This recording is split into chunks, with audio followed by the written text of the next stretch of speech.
శ్రీశైలేశదేవాత్రం ధీభక్త్యాదిగుణార్ణవం యతీంద్రప్రవణం వందే రమ్యజామాతరం మునిం లక్ష్మీనాథసమారంభాం నాథయామునమధ్యమాం అస్మదాచార్యపర్యంతాం వందే గురుపరంపరాం యో నిత్యమచ్యుతపదాంబుజయుగ్మరుక్మవ్యామోహతస్తదితరాణి తృణాయ మేనే అస్మద్గురోర్భగవతోస్య దయైకసింధోః రామానుజస్య చరణౌ శరణం ప్రపద్యే మాతాపితా యువస్తనయా విభూతిః సర్వం యదేవ నియమేన మదన్వయానాం ఆద్యస్య నః కులపతేర్వకులాభిరామం శ్రీమత్పదంఘ్రియుగళం ప్రణమామి మూర్ధ్నా భూతం సరశ్చ మహదాహ్వయభట్టనాథ శ్రీభక్తిసార కులశేఖరయోగివాహాన్ భక్తాంఘ్రిరేణుపరకాలయతీంద్రమిశ్రాన్ శ్రీమత్పరాంకుశమునిం ప్రణతోస్మి నిత్యం గురుముఖమనధీత్య ప్రాహ వేదానశేషాన్ నరపతిపరికులం శుల్కమోదాతు కామః సుసురమరవంద్యం రంగనాథస్య సాక్షాత్ విజయకులతిలకంతం విష్ణుచిత్తం నమామి నీళాతుంగస్తనగిరితటీ సుప్తముద్బోధ్య కృష్ణం పారార్జ్యం సంససిరసిద్ధమధ్యాపయంతి సోచ్ఛిష్టాయాం సజనిగళితం యా బలాత్కృత్య భుంక్తే గోదా తస్యై నమైదమిదం భూయ ఏవాస్తు భూయః ఆండాళ్ దివ్య తిరువళిகளே శరణం కన్యరణి సంజాతం బాధూలకులభూషణం శ్రీరంగార్య గురోః పుత్రం షఢగోపమహం భజే అస్మద్గురుభ్యో నమః.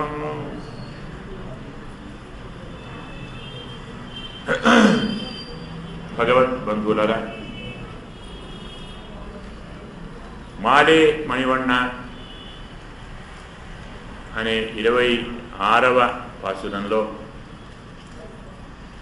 మార్గశీర్ష స్నాన వ్రతానికి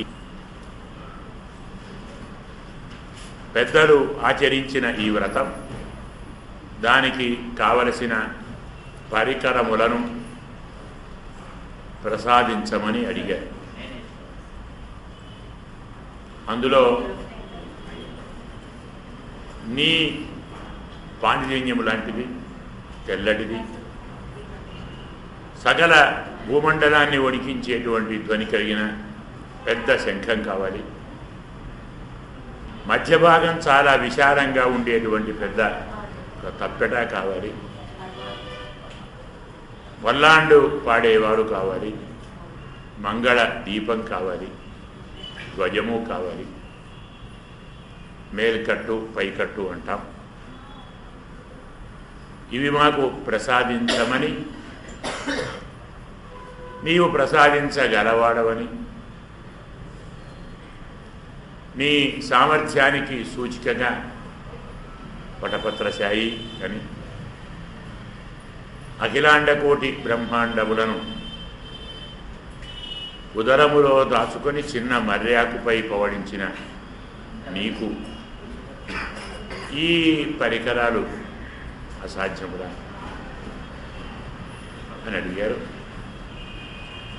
మనం ఆ అర్థాన్ని అనుసంధానం చేసుకున్నాం. అందులో ఉండేటువంటి స్నేశం అంటే వ్యంగ్యార్థాన్ని మనం అనుసంధానం చేసుకోవాలి. 2-3 సార్లు చెప్పుకున్నాం. శంఖము అంటే ప్రణవము అని, ఓంకారము అని. ఓం అనే దాన్ని ప్రసాదించండి అంటే అకార ఉకార మకారములను ఈ 3 కలిపితే ఓం. పరమాత్మకు జీవాత్మ దాసకుడు, శేషకుడు. జీవాత్మ పరమాత్మకు సంబంధించిన వాడు. అంటే ప్రణవం మనకు చెప్పేది అనన్యార్హ శేషత్వం అంట. అంటే భగవంతుడికి మాత్రమే నేను దాసుడను, ఇతరులకు కాదు. దీన్ని అంటారు అనన్యాశేషత్వం అని. ఇదే ఓం,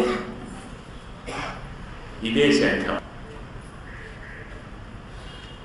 బాగా ధ్వనిస్తున్న శంఖం, కేవలం నీ శంఖము వంటి శంఖము అనకుండా విశాలమైనది, బాగా ధ్వనించేది, సకల భూమండలం ఒడికేంతటి ధ్వనించేది అని చెప్పడంలో అనన్యార్హ శేషత్వం అర్థమైతే ధ్వన్యర్థం భారత శేషత్వం. అంటే భగవంతుడికి దాసుడు అవుట సామాన్యం, అందరం చెప్పుకుంటాం. కానీ ఇంకా మనం లోతుకు వెళితే నిరంతరం మన చుట్టూ ఉండి, మన దగ్గర ఉండి, మన ముందు ఉండి, మన వెంట ఉండి, మనతో ఉండి, మనకు కావలసినటువంటి ఉత్తమ మార్గాన్ని బోధించేటువంటి పరమాత్మ భక్తులు ఉన్నారే, వారికి మనం దాసులము. అంటే భాగవత తత్వం, భాగవత శేషత్వం, ఇది ధ్వని. బాగా ధ్వనించే శంఖము అని చెప్పడం వల్ల భగవత్ శేషత్వం శంఖమైతే అందులోని ధ్వని భాగవత శేషం. తరువాత మధ్య భాగం చాలా విశాలంగా ఉండేటువంటి తప్పెట అన్నాం, హృదయానికి తగిలించుకుంటాము అన్నాం. అక్కడ ఉండేది మనస్సు, దాన్ని తలకిందల చేస్తే నమస్సు అవుతుంది. సుందరకాండలో చెప్తాడు సీతమ్మ, నివర్తయ మనోమత్త స్వజనే క్రియతాం మనః. సీతమ్మ అంటుంది, రావణ, నా నుండి నీ మనస్సును తిప్పుకో, నీ మనస్సును నీ వారి యందు ఉంచుకో అనేది అర్థమైతే మన అనేది తిప్పురా అండి, ఏమవుతుంది? నమ. నీవు నీకు కాదు, నీవు రాముడికి అనుకో, బాగుంటావు అన్నట్టుగా చాలా విశాలమైన పెద్ద శంఖము అంటే మనం చెప్పుకున్నాం. ఇప్పుడు పెద్ద తప్పెట అంటే ఓం తరువాత ఉండేటువంటి నమః. ఈ నమః అనేటువంటిది చాలా విశాలమైనది, మధ్యలో ఉంటుంది. తిరుమంత్రంలో మొదలు ఉండేది ఓం అయితే, తరువాత ఉండేది నారాయణాయ అయితే, మధ్యలో ఉండేది నమః. ఇది తప్పెట. దీనికి బాగా ధ్వని ఉంటుంది. మధ్యన ఉంది కాబట్టి ఈ రెండు భాగాల్లో ఉంటుంది. రెండు భాగాలు అంటే ఇటు ఓములో అన్వయిస్తుంది, అటు నారాయణాయలో అన్వయిస్తుంది. ఓములో అన్వయించటంలోని పరమార్థం జీవుడు స్వతంత్రుడు కాదు, తనను తాను రక్షించుకునేవాడు కాదు, తాను తన కోసం కాదు. అటు వెళితే విషయములకు, బంధువులకు తాను పరతంత్రుడు కాదు, మరెవరికి? నారాయణ. ఇలా ఇటు అటు అన్వయించేటువంటి స్థితి నమః ఉంటుంది. ఇలా రెండు చోట్ల అన్వయించి స్వాతంత్ర్యం, నిజరక్షణం, సముచితావృత్తిశ్చ నాణ్యస్య తస్యైవ. పరమాత్మకే స్వాతంత్ర్యం, పరమాత్మే రక్షకుడు, పరమాత్మే ప్రభువు, తాను పరమాత్మకే చెందినవాడు. ఇంత విశాలమైన అర్థాన్ని చెప్పేది నమః. కాబట్టి తప్పెట అన్నదానికి అర్థం నమః. ఇక వల్లాండు ఇసైపారే, మంగళాశాసనం చేసేవారు అంటే మనం మొదలు చెప్పుకున్నట్టుగానే భాగవత శేషత్వం. మొదటి దాంట్లో ధ్వనిగా వచ్చినది, ఇప్పుడు వాచ్యముగా వచ్చింది. భగవత్ శేషత్వం, మొదలు చెప్పుకున్నాం. భగవత్ పారతంత్ర్యం తర్వాత చెప్పుకున్నాం. భాగవత శేషత్వం ఇప్పుడు చెప్పుకున్నాం. ఇంకా కోల విడక్కే దీపము. దీపము అన్నదానికి అర్థం జ్ఞానము, అర్థము లక్ష్మి. శ్రీరంగ హర్మ్యతల మంగళ దీపరేఖ. ఎవరు దీపం? అమ్మవారు. అమ్మవారు ఏం చేస్తుంది? పురుషకారం, పరమాత్మతో చేరుస్తుంది. ఈ జీవుణ్ణి పరమాత్మతో చేర్చేది అమ్మవారు. ఆమెను పురుషకారం అంటారు, ఘటకత్వం అంటారు. ఇప్పుడు భగవత్ శేషత్వం, భగవత్ స్వాతంత్ర్యం, ఆ రీతిలో కావలసినటువంటిది పురుషకారం అంటే ఘటకత్వం. స్వామిని మనము చేరేది ఆచార్యుల ద్వారా కాబట్టి కోల విడక్కే లక్ష్మీదేవి, కోల విడక్కే ఆచార్యులు. తర్వాత కొడియే ధ్వజం అంటున్నాం. భాగవతోత్తములకు, పరమాత్మ భక్తులకు ఏది ధ్వజం? భాగవత పారతంత్ర్యం. మనముగా గుర్తించడానికి నేను ఫలానా అని కాదు. మన సాంప్రదాయంలో రామానుజదాసం. అది ఎవరు మీరు అంటే రామానుజదాసుని. నా పేరు ఫలానా కాదు, రామానుజదాసు. మన స్వరూపం భాగవత పారతంత్ర్యం. ఇంకాస్త ముందరికి వెళితే వితానమే అన్నాం అంటే ఆదిశేషుడు, అంటే పైకప్పు. పైకప్పు ఏం చేస్తుంది? మన పాటలో మేకప్ అంటాం. మేకప్పును చెడగొట్టకుండా కాపాడుతుంది పైకప్పు. మేకప్పు అంటే అలంకారం. అలంకారం అంటే మన స్వాతంత్ర్యం. కాదండి, న్యాయంగా మనకు అలంకారం ఏమిటి? శేషత్వం. మొదలు చెప్పుకున్నాం. ఈ శేషత్వాన్ని, పారతంత్ర్యాన్ని చెడగొట్టకుండా కాపాడేది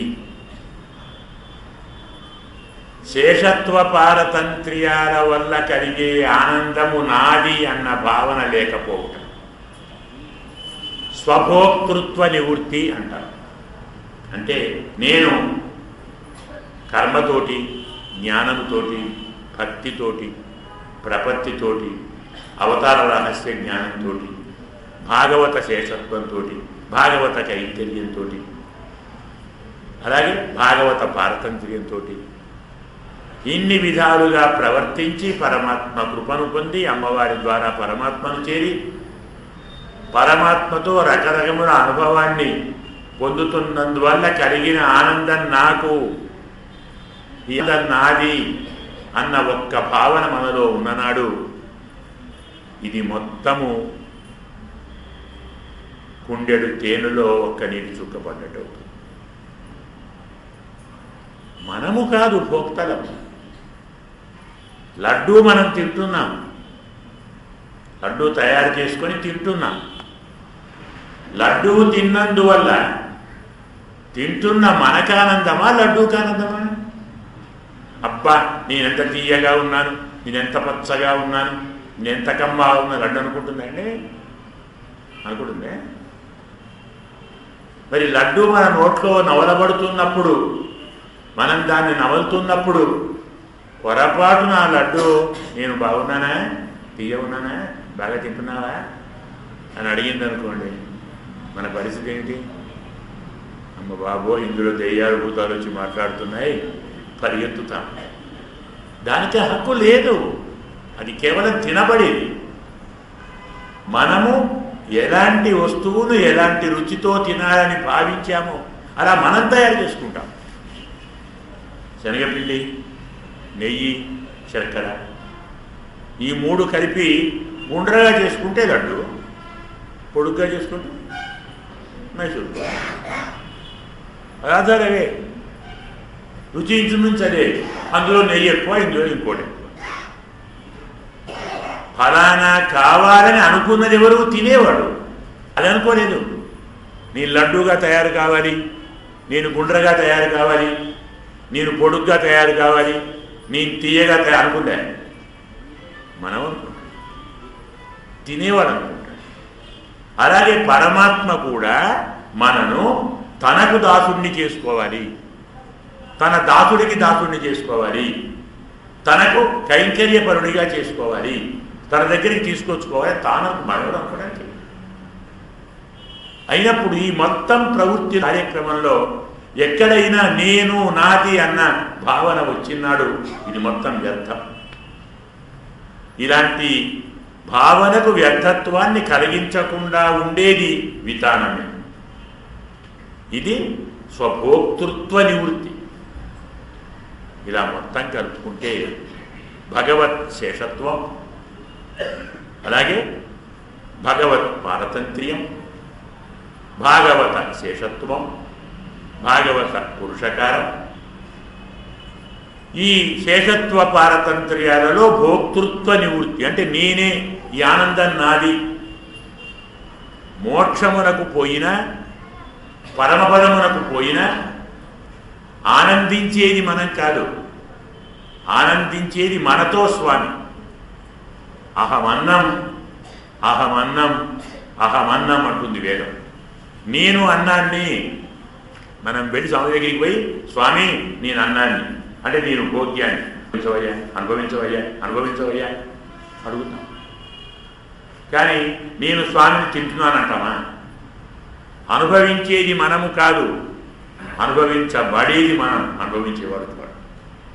అహమన్నాద అంటాడు స్వామి. నేను భోక్తను, మనము భోగ్యులు.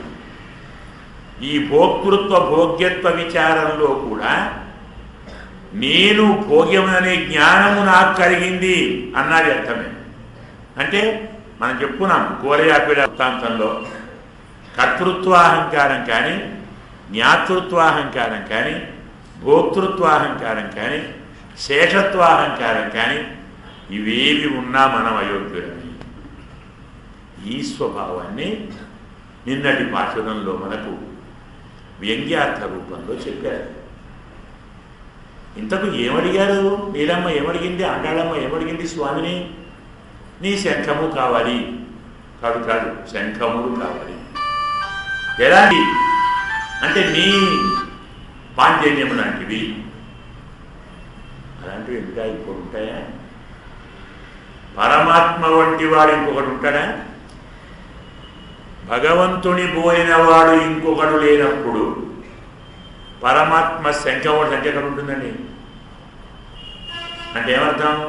నీ శంఖం ఏవయ్యా? ఇస్తాను, తీసుకో. మర్చిపోయావా? ఏమడిగాను నేను?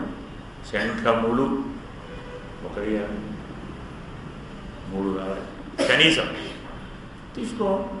ఎక్కడున్నాయి? చెప్పావు కదా నా శంఖమని. ఒకటి నారాయణుడి శంఖం, ఒకటి కృష్ణుడి శంఖం, మరొకటి నువ్వు చెప్పావు దేవాలయంలో శంఖధ్వని లేదని, అదో శంఖం. 3 ఉన్నాయి కదా, ఆ 3 తీసుకో. సరే, మరి ఇంకడిగాను తప్పెట. తప్పెట అంటే నేను వాతావరణంలో త్రివిక్రముడిగా 3 లోకాలు తెరిచి కొలిచినప్పుడు నా విజయాన్ని జాంబవంతుడు ఓ పెద్ద తప్పెడతోటి మ్రోగిస్తూ 3 లోకాలు తిరిగాడు. అది తప్పెడ తీసుకో. నేను అడిగింది పెద్ద తప్పెడనయ్యా, మర్చిపోయావా? పెద్దగా. సరే, రామావతారంలో రావణాసురుణ్ణి గెలిచినప్పుడు అదే జాంబవంతుడు ఇంకో తప్పెడ వహించాడు, దాన్ని తీసుకో. సరిగ్గా వెళ్ళేదా? చాలా పెరుంపరయ్యి, చాలా పెద్ద తప్పెడ. ఇంకోటి కావాలా? సరే, కృష్ణావతారం ఇప్పుడు ఉన్నాను కదా, కుంభ నృత్యం చేశాను, అప్పుడు తప్పెడ వాయించారు, దాన్ని తీసుకో. వచ్చాయా? ఏమొచ్చాయి? రెండే వచ్చాయి. పల్లాంటి చేయకపోయి పల్లాండు పాడేవారు కావాలి కదా. ఉన్నారు, పెరిగాడవారు ఉన్నారు, నమ్మాడవారు ఉన్నారు, పురసేగాడవారు ఉన్నారు. నాకు తీసుకోవాలంటే సరే ఇంకేమిస్తావు మరి కూర విడక్కే చెప్పావు అమ్మవారు తీసుకో. మరి ధ్వజం జెండా కావాలి. దాస సఖ వాహనం ఇలా ఉంది. జెండా అంటే గరుత్మంతుడే, ఆయన కూడా తీసుకో. మరి వితానం కదా. ఇంకెవరు? నివాస శయ్య ఆసర పాదుక అంశుక ప్రధాన శీతాలప వారణాదికి శరీర వేదైస్తవ శేషతాంకతై అని చెప్పినట్టు ఆదిశేషుడు ఉన్నాడు. నాకు కృష్ణ పరమాత్మ పుట్టినప్పుడు అతన్ని ఎత్తుకొని వసుదేవుడు యముననదులు దాటి వెళుతున్నప్పుడు పెద్ద వర్షం పడితే అతనిపై ఒక్క చుక్క పడకుండా ఆదిశేషుడు తన పడగలు పెట్టుకున్నాడు. మనకు విష్ణు పురాణంలో ఇంకో చమత్కారం చెప్తారు. విష్ణు పురాణంలో ఇదే కృష్ణుని గాథలో బ్రహ్మ గోవత్సాలను హరించినప్పుడు, అలాగే ఇంద్రుడు రాళ్లవాన కురిపించినప్పుడు ఎవడీ పిల్లవాడు ఇంత గోల చేస్తున్నాడు చూద్దామని ప్రయాణించి చూస్తే కింద తిరుగుతున్నాడు కృష్ణుడు వేణువు పట్టుకొని. అతనిపై ఎండ పడకుండా పైన గరుత్మంతుడు రెక్కలు పెట్టాడు. గరుడుని రెక్కల కింద స్వామి తిరుగుతున్నాడు. దాన్ని చూశాడు. అంటే అర్థం ఏంటి? పైన గరుడు ఉన్నాడు అంటే ఎవరు? స్వామి పొరపాటైంది అన్నట. నాకు వితానం ఆదిశేషుడే, నువ్వు తీసుకో. మంచిది స్వామి, అన్నీ ఇచ్చినట్టేనా? తీసుకోమన్నాను కదా. తీసుకోమన్నారనుకోండి, ఇవన్నీ ఇచ్చిన తర్వాత మీరు ఒక్కరేమవుతారు? ఒక్కరే ఉంటారా? ఇవన్నీ లేకుండా మీరు ఉంటారా? అబ్బే ఇలా ఉంటాను రండి. అమ్మ బాబోయ్, చాలా పెద్ద ప్లానే వేసారు. పేరుకు మాత్రం ఏదో చిన్న చిన్న అయినట్టు అడిగి నన్నే అడిగారా మీరు? అంటే నన్నే గెలవాలని చూచారు. నేను మిమ్మలను గెలవనీయను. నేను సకల లోక జగత్ విజేతను. అందరినీ నేను గెలుస్తాను, మీరు నన్ను గెలుస్తారా? సుపానా నా ప్రతాపం.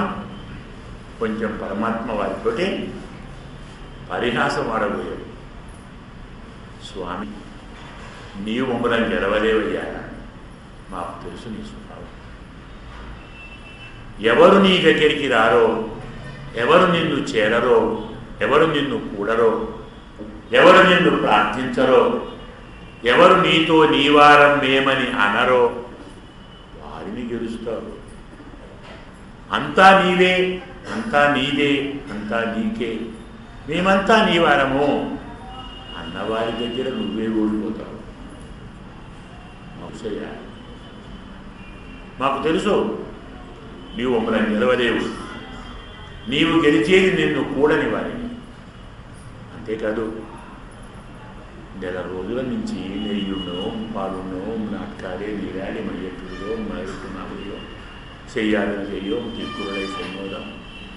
ఇన్ని నియమాలు పెట్టుకున్నాం. నెయ్యి లేదు, పాలు లేవు, అన్నము లేదు, కాటుక లేదు, పూలు లేవు, సరైనటువంటి నీరు లేదు, నిద్ర లేదు, ఆహు లేదు. ఇల్లు తిరిగాం, వాడవాడ తిరిగాం, ఊరు ఊరు తిరిగాం, ప్రతి వారిని లేపాం, నీ ఇంటికి వచ్చాం.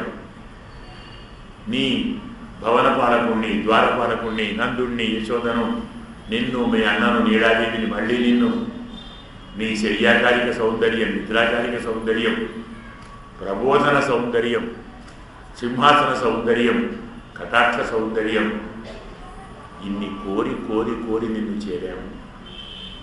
ఇంత కష్టపడ్డాను. మరి మేము పడ్డ ఇంత కష్టానికి ప్రతిఫలం వద్దా మాకు? ఏం కావాలి? ఏం కావాలంటావేంటయ్యా? మమ్మలను సన్మానం చేయాలి. ఏం కావాలి? ఆడపిల్లలం కదా, చిన్నపిల్లలం కదా, ఇంత కష్టపడ్డాం కదా, అది నీకోసమే కదా. ఈ సంతోషం కలిగా అయిందే సమ్మానం చెయ్యి అని ఈరోజు పాశురంలో మనకు చెప్తున్నారు. ఇప్పుడు ఆ పాశురాన్ని అనుసంధానం చేద్దాం. கூடாரை வெல்லும் சீர் கோவிந்தா குந்தன்னை பாடி பரவி கொண்டு யாம் பெரு செம்மானம் நாடு புகழும் பரிசினால் நன்னாக சூடகமே தோள்வளையே தோளே செவிப்பூவே பாடகமே என்னென்னு பலகரனும் யாம் அணிவோம் ஆரோ அதல் பெண்ணு பாடு சோரி மூடனை பெய்த முழங்கி வழிவார கூடியிருந்து குடிலிந்தே ஒரும்பாவாய் ஆண்டாள் திவ்ய திருவடிகளே சரணம். அஸ்மது குருப்யோ நமः. కూడారై వెల్లుం సీర్ గోవిందా. మొదటి మాట కూడారై అంటే కూడని వారిని, నిన్ను చేరని వారిని, వెల్లుం గెలిచే, సీర్ స్వభావం కల గోవిందా స్వామి.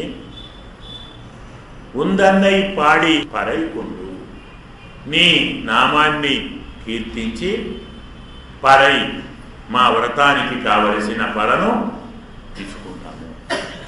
నాడు పుగడుం, నాడు అంటే లోకమంతా, పుగడుం పొగిడేలా, పరిసినాల్ అన్నాక చాలా చాలా బాగా బాగా, యాం పెరు సన్మానం, మేము గొప్ప సమ్మానాన్ని పొందాలి.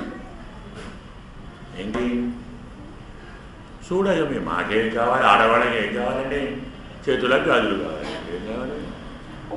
చూడగమే తోళ్ళు వడియే, భుజాలకు భుజకీర్తులు అంటాం కావాలి. తర్వాత చెవులకు దిద్దులు కావాలి. చెవి పువ్వే, పై భాగంలో కర్ణ పుష్పాలు అంటాం. మనకిప్పుడు అర్థం మారుతున్నది, చెవిలో పూలు పెట్టడం అంటున్నారు కదా. కానీ పాత రోజుల్లో పైన న్యాయంగా పూలే పెట్టుకునేవారు. ఇప్పుడు ప్రపంచమేమన్నీ మనకు మూటయ్యాయి, అంత ఆర్టిఫిషియల్ మరి బంగారు బొమ్మ. తర్వాత పాడగమే, పాదములకు ఆభరణాలు, ఏదో నూపురాలు అంటాం, ఏదో పట్టీలు అంటాం. ఇంకా పలగలను యామణివు, ఇంకా నీకేమన్నా బుద్ధి పుడితే ఇష్టం ఉంటే ఇంకా ఇవ్వు, ఆభరణాలు పెట్టుకుంటా, అన్నీ ధరిస్తాం. తర్వాత ఆడయుడుపు, దాని తర్వాత వస్త్రాలు ధరిస్తాం. అదర్పిన్నే, దాని తర్వాత పాలు సోరుం, పాలు అన్నము మూడ మునిగేటట్టుగా నెయ్యి పెయిద, నెయ్యి పోసి ముడంగి మోచేతుల ద్వారా వడివార కారుచుండగా కూడి కలిసి ఇరుందు ఉండి కుడిరిందు అనుసరిద్దాము. ఏం చెప్పారు? నిన్ను చేరని వారిని గెలిచే గోవిందా, నీ నామాన్ని కీర్తించి మేము పెద్ద సమ్మానం పొందుతాం. అలా పొందే సమ్మానాన్ని లోకమంతా బాగా బాగా బాగా పొగడాలి. తెలుసా ఏం కావాలో? చేతులకు గాజులు కావాలి, భుజములకు భుజకీర్తులు కావాలి, చెవులకు కింది భాగంలో దిద్దులు కావాలి, పై భాగంలో కర్ణరంధ్రాలు. కొంచెం ముందర జరగండి, భక్తులు వస్తున్నారు, ముందర మరి ఇబ్బంది పడకుండా. పై భాగాన కర్ణ పుష్పాలు రావాలి, పాదములకు ఆభరణములు కావాలి.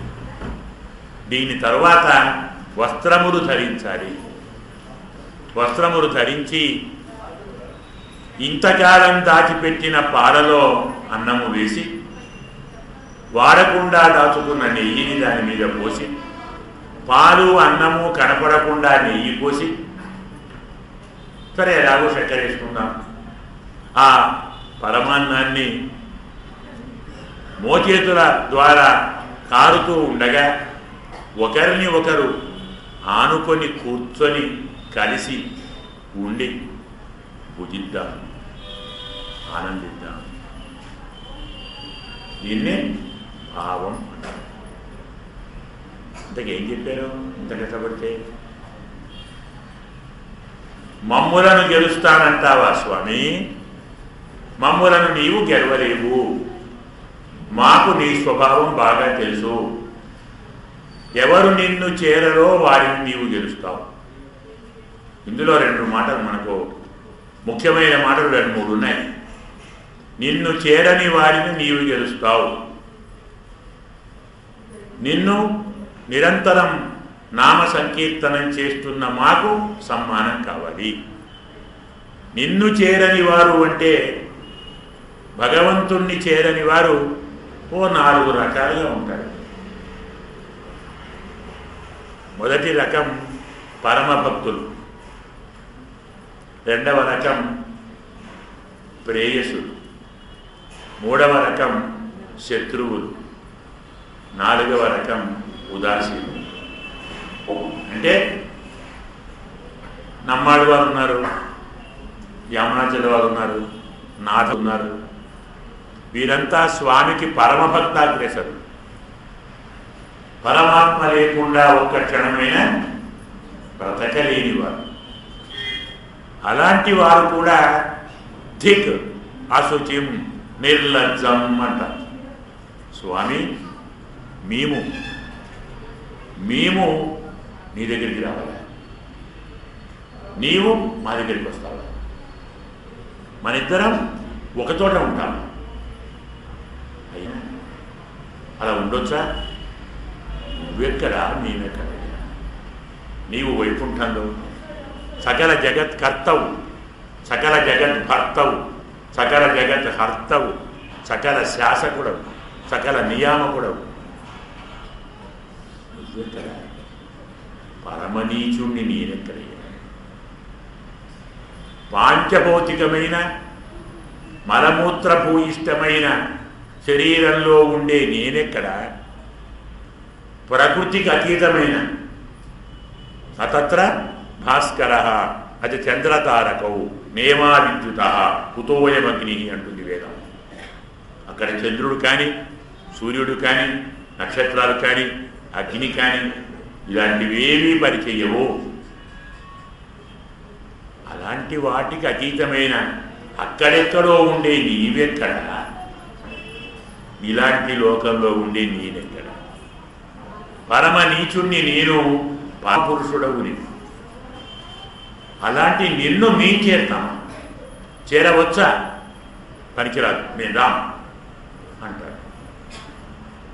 భక్తి బాగా ఎక్కువయ్యి పరమాత్మ యొక్క పరమ మాహాత్మ్యాన్ని అవగతం చేసుకొని పారవశ్యంలో ఉన్న భక్తుడు పరమపురుషుణ్ణి మనము చేరటం ఏమిటి?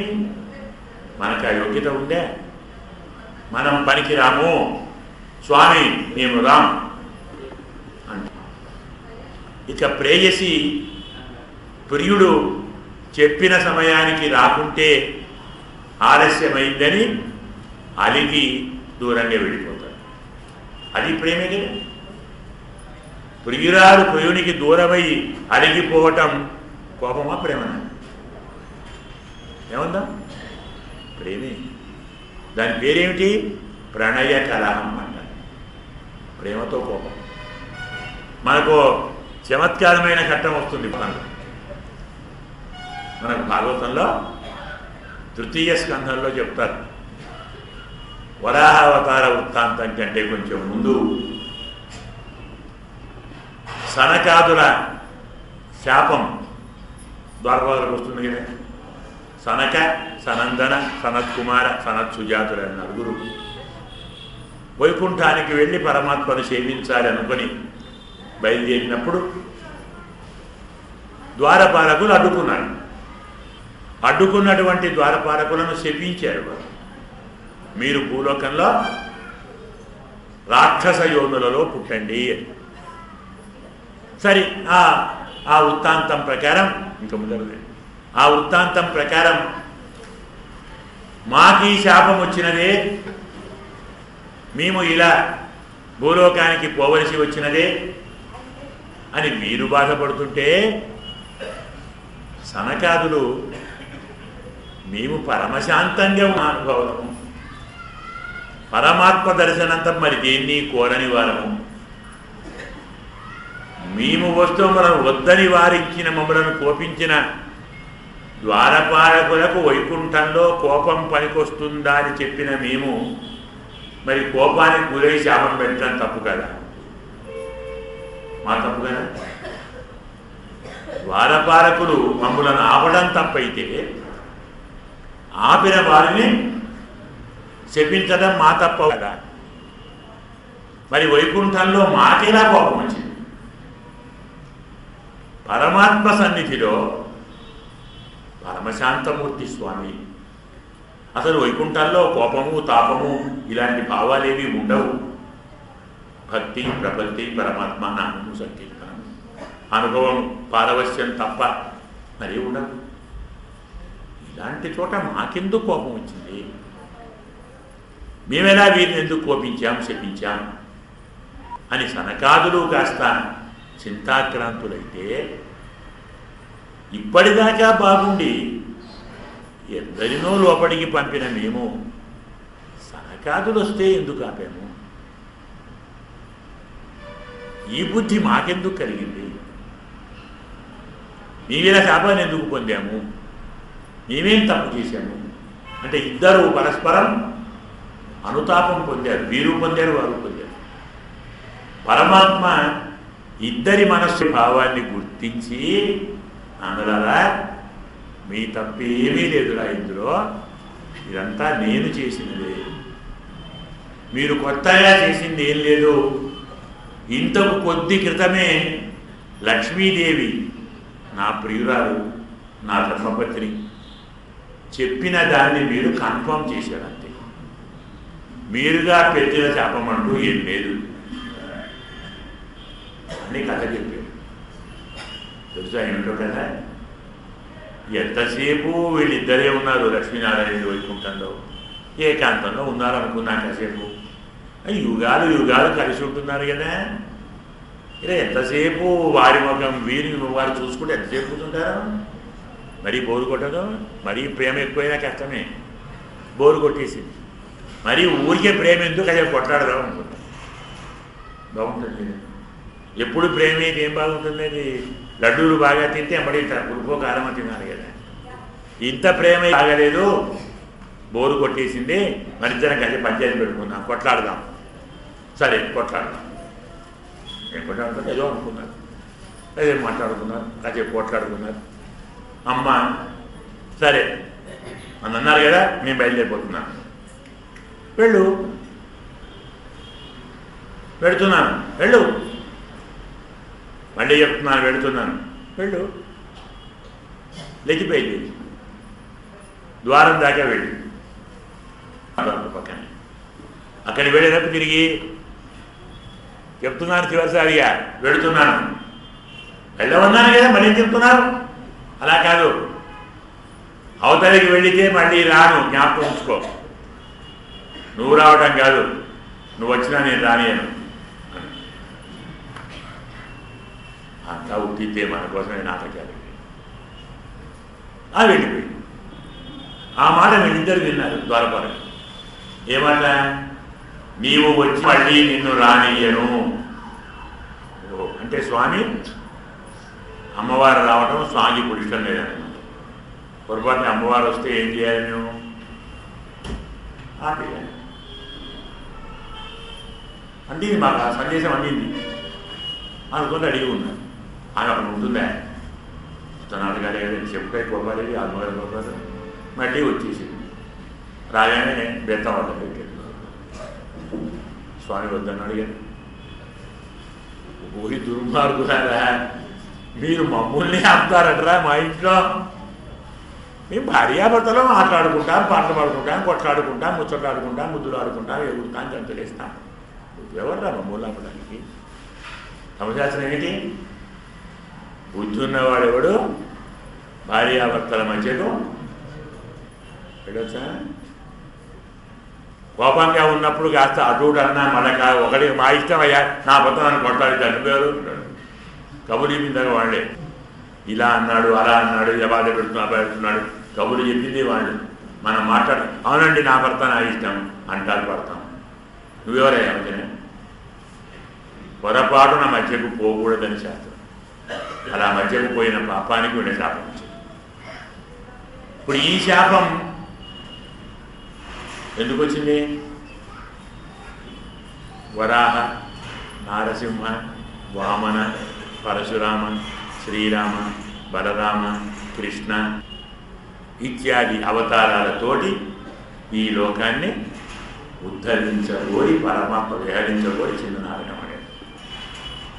ఆ చిన్న నాటకానికి కూడా కారణం ప్రణయ కలహమే. అంటే కూడని వారే కారణం. కూడారై వెళ్ళు, కూడని వారిని గెలుచు. అంటే ఇది పరమాత్మ యందు ప్రేమ ఉండి కూడా పరమాత్మపై అలగి దూరంగా ఉండి నీ దగ్గరికి రాము అన్న వారిని దగ్గరికి చేర్చుకునేవాడు పరమాత్మ. లక్ష్మీదేవి అడిగి దూరంగా పోయినందువల్ల ద్వారపాలకులకు శాపం వస్తే ఇంకా దూరం వెళ్ళండి. ఇదే ద్వారపాలకులు ఇటు హిరణ్యాక్ష హిరణ్యకశిపులు, రావణ కుంభకర్ణులు, శిశుపాల దంతభక్తులు వీరు కూడా స్వామిని కూడని వారే. మొదలు కూడా కూడని వారే. మొదలు ద్వారపాలకులు. ఆయన ప్రభు, మేము ద్వారపాలకులు, ఆయన ఎక్కడ మేమెక్కడ అన్నవారిని తన ద్వారంలోనే ఉంచి కలిసినవాడు. వారు హిరణ్యాక్షులుగా రావణ కుంభకర్ణులుగా వెళ్ళి శత్రుత్వం వహించి మేము స్వామిని చేరబోము అనుకున్న వారిని తన పరాక్రమంతో గెలిచాడు. భక్తులు నైత్యానుసంధానం చేసి నీవెక్కడా మేమెక్కడా అంటే నేను కూడా నీ దగ్గరే రాని. సౌలభ్యం, సౌశీల్యం. నేను ఎక్కడున్నా నీ దగ్గరే ఉన్నాను కదా. నీవు దేన్ని పాంచభౌతికమన్న శరీరముగా చెప్పుకుంటున్నావో, రక్త మాంసములతో కూడిన శరీరం అంటున్నావో, ఆ శరీరంలోనే హృదయం ఉంది కదా, ఆ హృదయంలోనే దహరాకాశం ఉంది కదా, ఆ దహరాకాశంలోనే నువ్వు ఉన్నావు కదా, జీవుడవు. నేనెక్కడున్నాను? అక్కడే ఉన్నాను. నేను ఉన్నది వైకుంఠంలో కాదురా నాన్న, నీ దగ్గరే ఉన్నాను. భక్తి పారవశ్యంతో చేరని వారిని సౌశీల్యంతో గెలుస్తాడు. ప్రేయసి ప్రియునిపై అడిగింది. మనకు హరివంశంలో కథ ఉంది. సత్యభామ కృష్ణ పరమాత్మ సాయంకాలం దాకా కబుర్లాడి ఇప్పుడే వస్తాను, వెళ్ళొస్తాను, చాలా పని ఉంది కదా, అలా ఉంటుంది కదా స్వామికి. 16,000 మంది అండి ఒకళ్ళ ఇద్దరు అది చూడకపోదు. అలా వెళ్ళొస్తాను, సరే పెడితే వెళ్ళారు కానీ 9ంటికి రావాలి టైం. ముందే వస్తాను, ఆలస్యంగా వస్తే తలుపు తీయను. ఏం తీయకేమో పోయాడు. ఆయన వస్తాడా? ఆయన రాణిస్తాడా? సత్యభామ చూచింది 9, 10, 11, 11:30, 12 అవుతున్నది. ఒళ్ళు నిండి తలుపు వేసేసి గడియ వేసేసి రాణి చెప్తాను పెద్దగా తలుపేసి రాణి అంటే ఎలా వస్తాడనుకున్నావు అని వినొచ్చింది. వాళ్ళు ఎవరు మాట్లాడేది? నేనే. ఎక్కడున్నారు? నీ పక్కనే ఉన్నాను కదా, చూస్తే పక్కనే ఉన్నాను. నువ్వు నా పక్కన ఉన్నాడు ఏమిటి? నువ్వు బయటికి పోయావు కదా. వెళ్ళానా? నేను బయటికి వెళ్ళానా? ఇక్కడే ఉన్నాను కదా.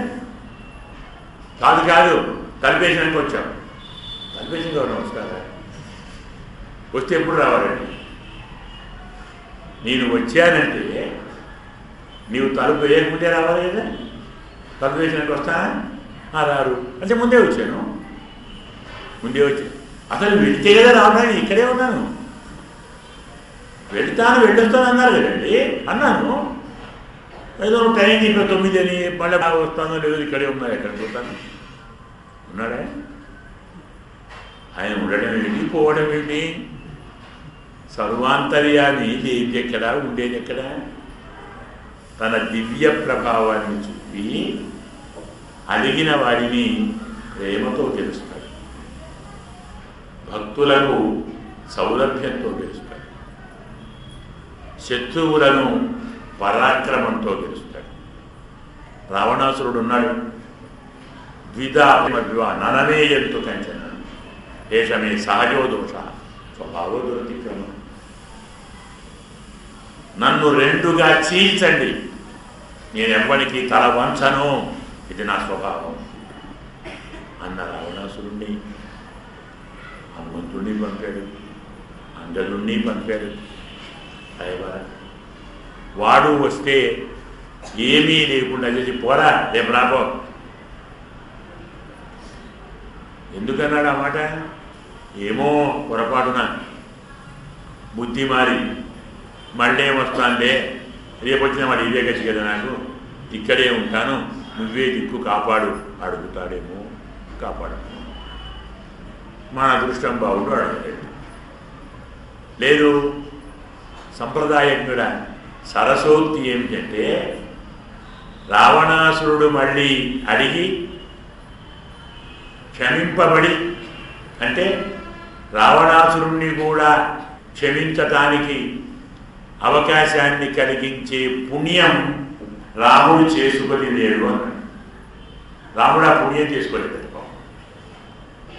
పుణ్యం అంటారు ఏంటంటే రాముడిని అంటే, నిజంగా రావణాసురుడు క్షమాపణ కోరుంటే, శరణు వేడుంటే, రాముడు క్షమించి వాడిని కాపాడితే, శత్రువును కూడా పరిహరించిన వాడిని కూడా కాపాడాడే అన్న కీర్తి వచ్చేది కదా. కీర్తి ఎప్పుడు వస్తుందని పుణ్యం చేసుకుంటేనే కదా. వచ్చిందా రాముడికి? సరే పుణ్యం చేసుకుంటాడు. రాముడికి ఆ పుణ్యం రాలేదు, మన పుణ్యం బాగుంది కాబట్టి అని నడిచమొచ్చాడు. అంటే రావణాసురుడు చెల్లించబడి ఉంటే ఇప్పటికీ వారి పరిపాలన ఉండేవాళ్ళే కదా. సరే ఉంటున్నాం, ఇది వేరు సంగతి అనుకోండి. ఈ పరిపాలన లేదు, ఆ పరిపాలన ఇంకా బ్రహ్మాండంగా ఉండేది కదా. అందుకోసం శత్రువును బలంతో గెలుస్తాడు, ప్రియురాలిని ప్రణయంతో గెలుస్తాడు, భక్తును సౌలభ్యంతో గెలుస్తాడు. ఈ మూడు కాక కొందరు విముఖులు ఉంటారు.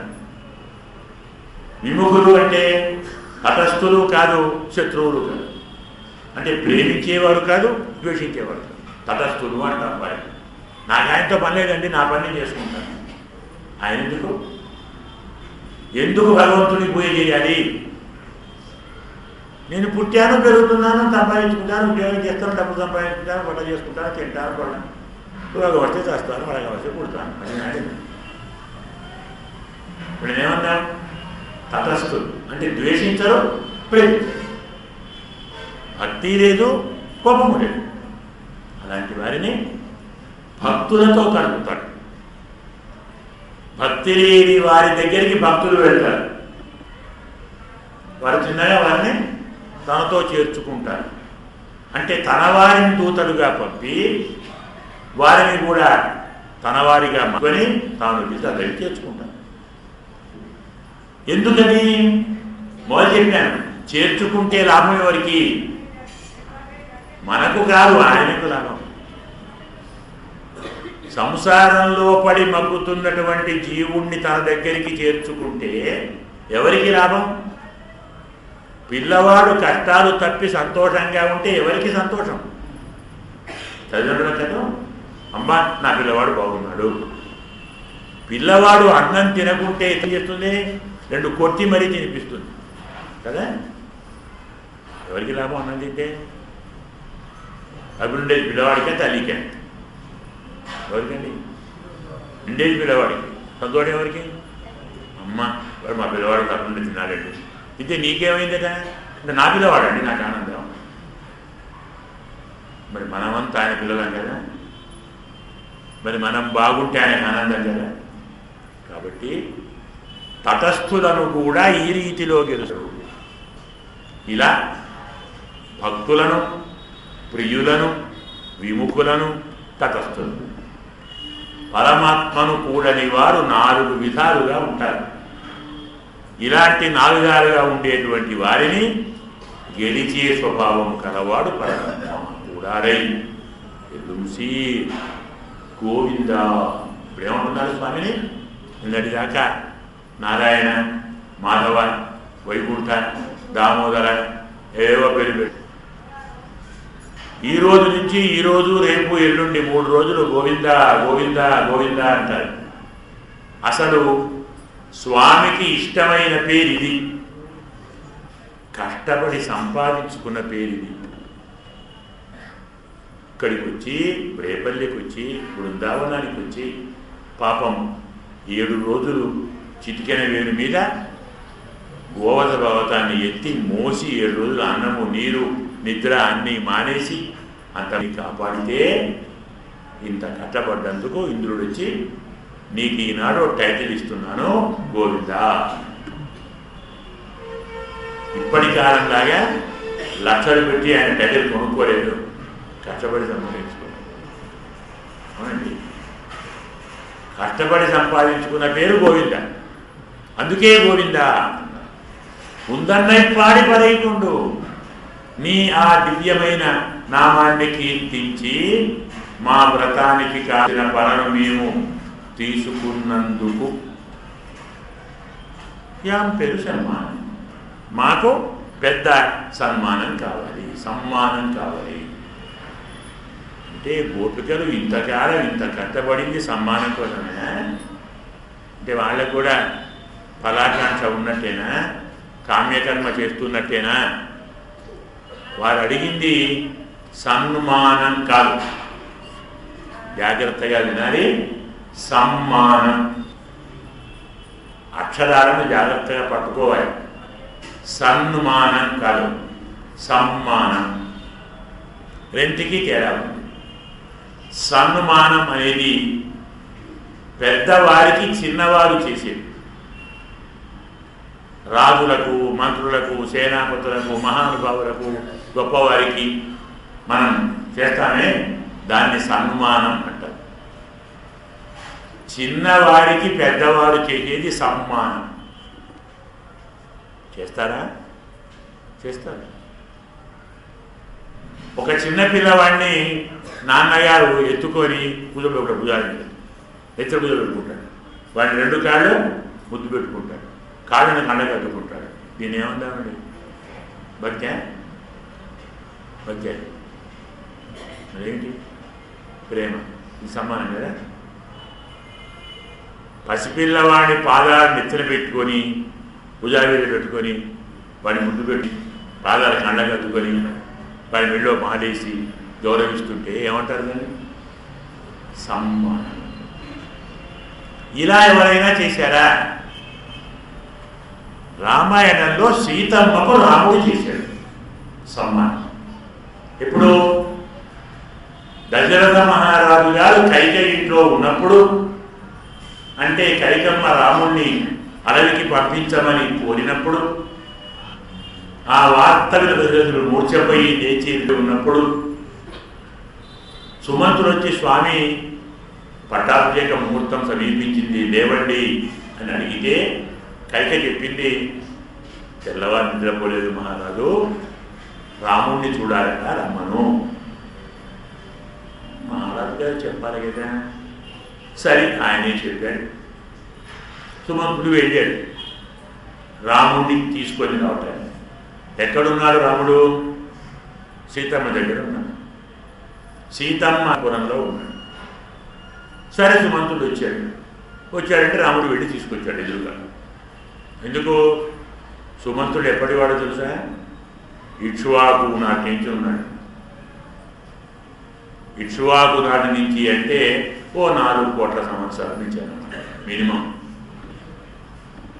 4 కోట్ల సంవత్సరాల నుంచి వాడు మంత్రి సుమంతుడు. ఇలాంటి వాళ్ళందరినీ ఎందరో చూశాడు. అయినా కానీ వాడు అంతే ఉంటాడు. మహారాజు అయ్యా మహారాజా అన్న జైలు చూస్తాడు. చిన్నవాడు వచ్చి చిరంజీవి అంటాడు. ఇదే రాముడిని కుమార అని పిలిచాడు. కుమార కుమార ఆయుష్మాన్ కుమార అంతే. మరి రాజు కాబోతున్నాడు. మరి మహారాజు సరే వచ్చాడు. సుమంతులు ఆయన ఏమిటి సమాచారం అంటే, రాజాత్వం ద్రష్టమిచ్చేది, మహారాజు గారు నువ్వు చూడాలనుకుంటున్నారు. ఇక్కడ ఉన్నా అంటే కైకమ్మరాని దగ్గర సీత నాన్నగారు కైకమ్మ దగ్గర ఉన్నారు రంగ దగ్గర. కైకమ్మ నేనంటే ప్రాణం కదా, ఇంకా నాకేమైనా విషయాలు వైభవాలు చేయించాలని ప్లాన్ వేసుకుంటుంది, నేను వెళ్తాను. ఇద్దరు సరైన యాదృశి పరిషత్ తత్ర తాదృశ దూత ఆగత అంటాడు రాముడు. ఎలాంటి అక్కడ సభ ఉందో సమావేశం, అలాంటి దూతే వచ్చాడు, వెళుతున్నాడు అని లేచాడు. వెళుతుంటే భార్య వెనక వెళ్ళి సాగనంపాలి, సండా పట్టాలి. ఎక్కడి దాకా వెళ్ళాలి? మనకు ప్రేమ బాగా ఉందని ఊరి దాకా కాదు వెళ్ళేది, ఆ ద్వారం అనుభవం రాయాలి, ద్వారం దాకా వెళ్ళాలి. ఇంటి గుమ్మ ఉంటుంది కదా, అక్కడి దాకా వెళ్ళి టాటా చెప్పాలి. అంతవరకే ప్రేమ ఉండి అవతలికి వచ్చారనుకోండి, ధర్మశాస్త్రం ద్వారం దాటి అవతలికి వెళ్ళి సాగరంపితే అలా వెళ్ళిన భర్త త్వరగా తిరిగి రాడని శాస్త్రం. యమిచ్చేత్ పునరాయాంతం నయనం దూరం అనుగురయే శాస్త్రం. త్వరగా మళ్ళీ రావాలనుకున్న వాడి వెంట ఎక్కువ దూరం వెళ్ళకూడదు శాస్త్రం. భర్త బయటికి వెళుతుంటే భార్య ద్వారం దాకా వెళ్ళాలి, వెళ్ళి సాగనంపి వచ్చేసేయాలి. అది ఆమెకు తెలుసు, నమ్మకు తెలుసు బాబు. అయితే ఆమె ఏం చేసింది? భర్త వెళుతున్నాడు కాబట్టి మంగళాని అభిదర్శి, మంగళాశాసనం చేస్తూ వెంట నుంచి పూర్వాం దిశం వజ్రధర దక్షిణాం పాకుకేయమ కుయేణి వరుణ పశ్చిమామాశ కుబేరస్తు ఉత్తరాం దిశం. రామ, నువ్వు వెళుతున్నావు, తూర్పు దిక్కు ఇంద్రుడు, దక్షిణం యముడు, పశ్చిమం వరుణుడు, ఉత్తరం కుబేరుడు నిన్ను కాపాడుగాక. ఇలా చేసుకుంటూ నడుస్తూ ఉంది. ముందురుంది రాముడు కదా, రామచంద్రుడిని విడిచిపెట్టి చీరలో ఉండగలగా ఒక క్షణమైన? ఆ ప్రేమ పారవశ్యంలో అక్కడ ద్వారం ఉంది, చూసుకోలేదు. ద్వారం కూడా దాటి అడుగేయబోయింది. వేయకూడదు, దొరకని రాకూడదు. సీత ఉండు వద్దులే అంటే మరి మర్యాద ఉండదు. నోటితోటి వద్దు అనకూడదు, ఆమె రాకుండా చేయాలి. ఇదేమంటారు? దీన్ని భార్యాభర్తల వ్యవహారం అంటారు. నోటితో చెప్పకుండా పని చేయించాలి. ఎలాగూ వెంబడే తన పూలమాల ఉంటుంది, అది తీసి ఆమె వెళ్ళవేసి, పూలమాల తీసి అవుతుంది కదా, అడిగేయదు. వేసి బయటికి ఇలా కాలు పెట్టబోయింది కదా, ఆ పదం అలాగే పట్టుకున్నాడు, లోపడి ఆగిపోయింది. మన భర్త ఏం చేసినట్టు ఇప్పుడు సీతమ్మ కాడు రాముడు పట్టుకున్నాడు, వచ్చి మనకి ఎంత ఆనందం. అబ్బే అలా పట్టుకోవచ్చా అండి, ఎక్కడైనా భార్య కాడు ఏం కలదండి మీరు ఇలా చెప్తున్నారు అంటే భర్త కాడు పట్టుకోవచ్చా? అది పట్టుకోవాలి కదండి. ఎందుకు? శాస్త్రం అండి, ఇది కూడా శాస్త్రమే. ఏమి శాస్త్రం? ప్రేమ శాస్త్రం. ప్రేమకు శాస్త్రం ఉందే, ఉంటుందా? ప్రేమ బాగా పెరిగితే కాళ్ళు పట్టుకుంటాడు, తలకాయ పట్టుకుంటాడు, బెడకాయ పట్టుకుంటాడు. బాగానే ఉంది. బెడకాయ పట్టుకోవడం కోపంతో తప్పు, కానీ గౌరవించుకోవడం తప్ప. బెడకాయ కదా. భార్య పాదాన్ని పట్టుకోవటం శాస్త్రం అయితే, భర్త భార్య పాదాన్ని పట్టుకోవడం ప్రేమ శాస్త్రం కదా. ఇది సమ్మానం అండి. అంటే ఏమడిగారు కోరుగారు కృష్ణుడిని? నీవు కూడా త్వరలో మా పాదగ్రహణం చేయాలి. ఇది యాం పేరు సమ్మానం. చేస్తే చేశారు, కానీ నాడు పొగడం పరిశీలన నన్నాగా ఏంటి మరి? లోకమంతా తెలియాలి, లోకమంతా పొగడాలి. అదేంటి పొగడగా? కీర్తి కోరుతున్నారా? గోపికల కోరికలు అర్థం కీర్తి కాదు. పరమాత్మ పరమాత్మ భక్తుల యొక్క పరస్పర కృత్యాలను మనం 10 సార్లు చెప్పుకుంటే మనం తరిస్తాం. తిరుప్పావను 30 రోజులు చెప్పుకుంటే ఆనందం వాళ్ళకే మనకే? ఆలోచించండి. స్వామి నామాన్ని, స్వామి కథలను, స్వామి వ్రతాన్ని అనుకుంటూ మనం ఎంత వైభవంగా స్వామి యొక్క గుణకీర్తన చేస్తున్నాం మన కోసమే కదా. మరి ఒకవేళ గోధుమ అవతరించకుంటే ఆలోచించండి. గోధుమని అవతరించకుంటే అవతరణ చెయ్యకు మనం ఏం చెప్పుకుందాం? ఎంత కీర్తి కాదో ఆమె కీర్తి అయింది. పరమాత్మకు పేరుంది, భక్తేచ్ఛోపాత్త రూపాయ అంటుంది కుంతి. భక్తుల యొక్క కోరిక ప్రకారం రూపాన్ని స్వీకరించిన మహానుభావ మన కోసం స్వామి అవతరిస్తాడు, మన కోసం స్వామి లీలలు చేస్తాడు, మనం వాటిని చెప్పుకుంటాం. గోపికలు కూడా తమ చరితాన్ని లోకులు పాడుకొని తరించాలి. జ్ఞానము లేని వారికి జ్ఞానం కలగాలి, భయము లేని వారికి భయం కలగాలి. దీనికి 2 దృష్టాంతాలు చెప్తారు. మనకు చాలా ఉన్నాయనుకోండి, మన సమయాన్ని బట్టి 2 చెప్పుకున్నాం. ఒకటి చెప్పుకున్నాం కదా, తిరుప్పావైలోని ఏ పాశురమైనా మినిమం 8 hours చెప్పుకోవాలి చెప్పాను. మనం అందులో 6వ భాగమో 4వ భాగమో చెప్పుకుంటున్నాం కదా. కాబట్టి కొంచెం చెప్పుకుందాం. రామావతారంలో సముద్రం ఒడ్డున రామచంద్రుడు సముద్రుణ్ణి శరణు వేడినటువంటి సమయంలో రావణాసురుడు రాముడి సైన్యం ఎంత ఉందో చూచిరండిగా 2 పంపాడు గూఢచారులు, సుఖ సారణ. వారిద్దరూ పక్షుల రూపంలో వచ్చారు. సముద్రం ఇతల ఒడ్డున ఉన్నాడు, రాముడు సైన్యం ఉంది. వారు పైనుంచి వచ్చి తిరుగుతున్నారు చుట్టూ సైన్యాన్ని చూస్తూ. అక్కడ ఎవడున్నాడు? ఆ జాతి వాడే ఉన్నాడు. విభీషణుడు గుర్తుపట్టాడు, వీళ్ళు మావాళ్ళు అని చెప్పాడు. పట్టుకోండి వాళ్ళందరూ.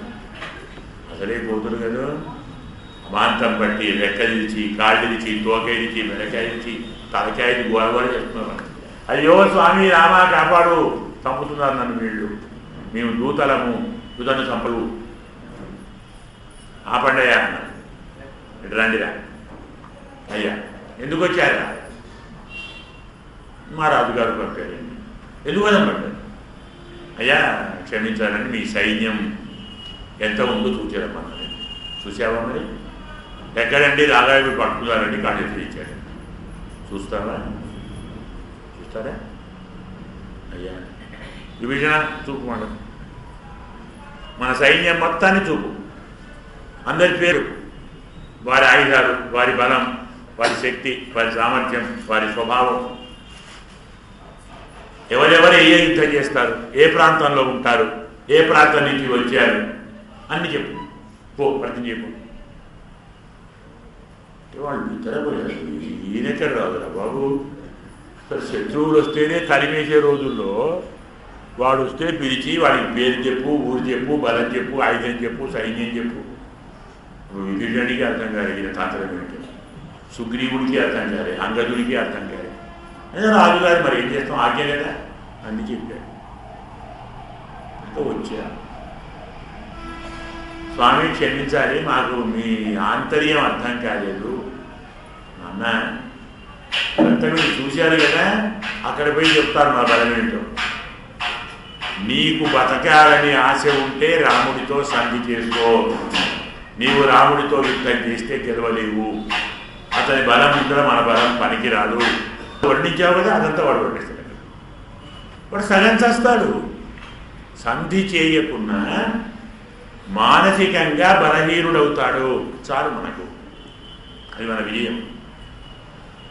యుద్ధానికి వచ్చేవాడు భయంతో యుద్ధానికి అయితే గెలుస్తాడా? ఆలోచించండి.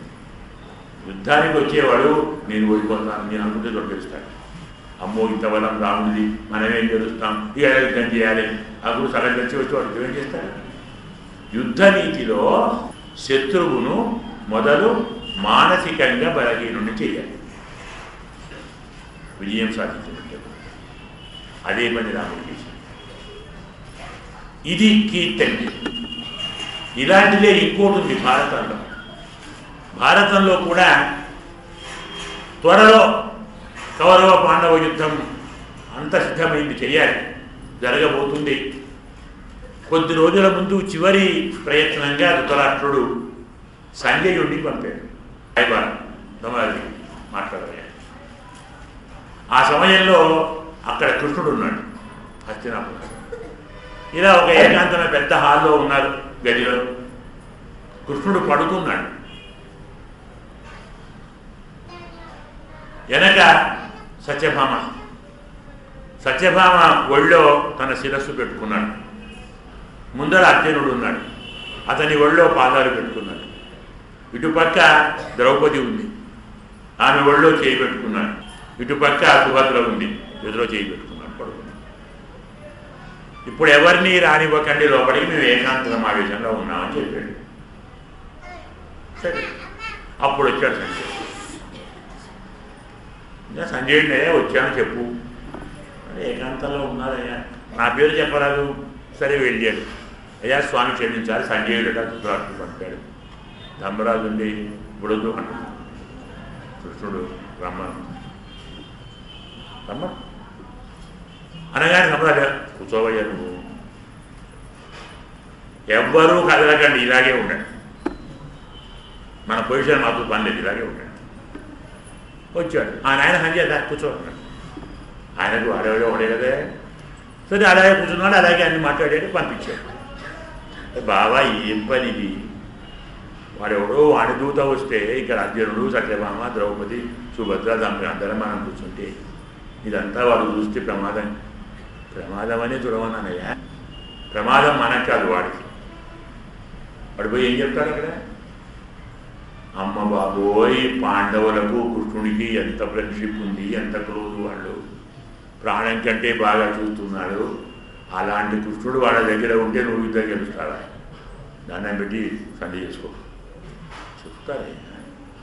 వాడు సగం చేస్తాడు, యుద్ధంలో ఆయన చేస్తాడు.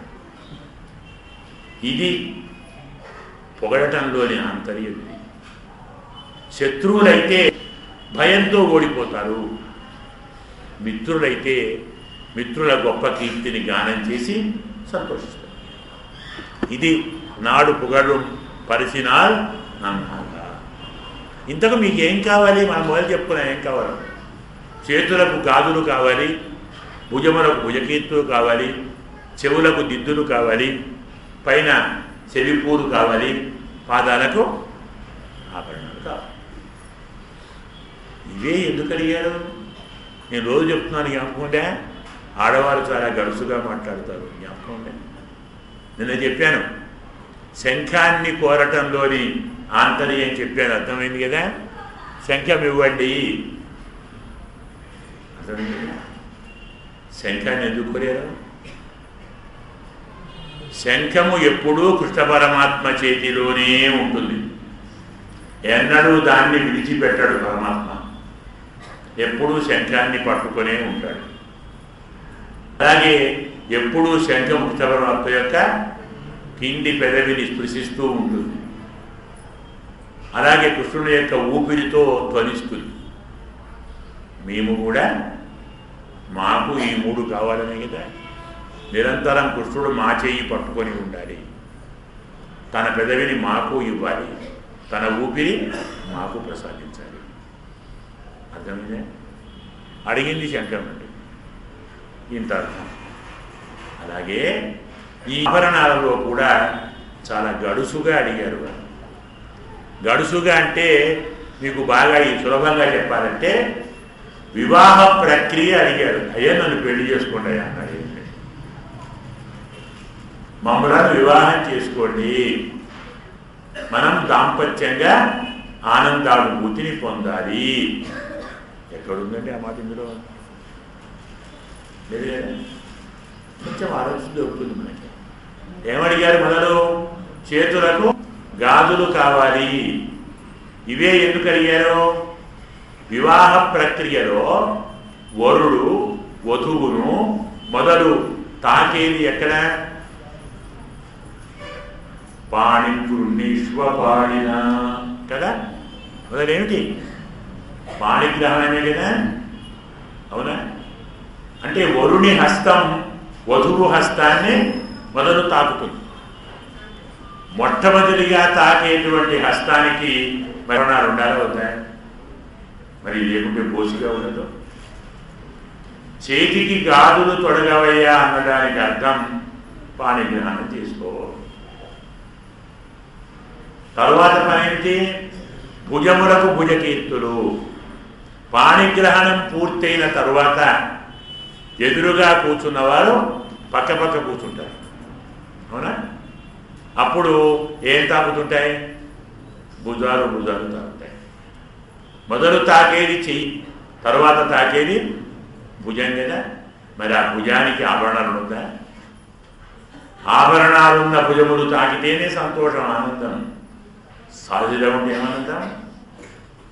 తరువాతి స్పర్శను కోరేటువంటి భుజములకు భుజకీర్తులు ఉండాలి.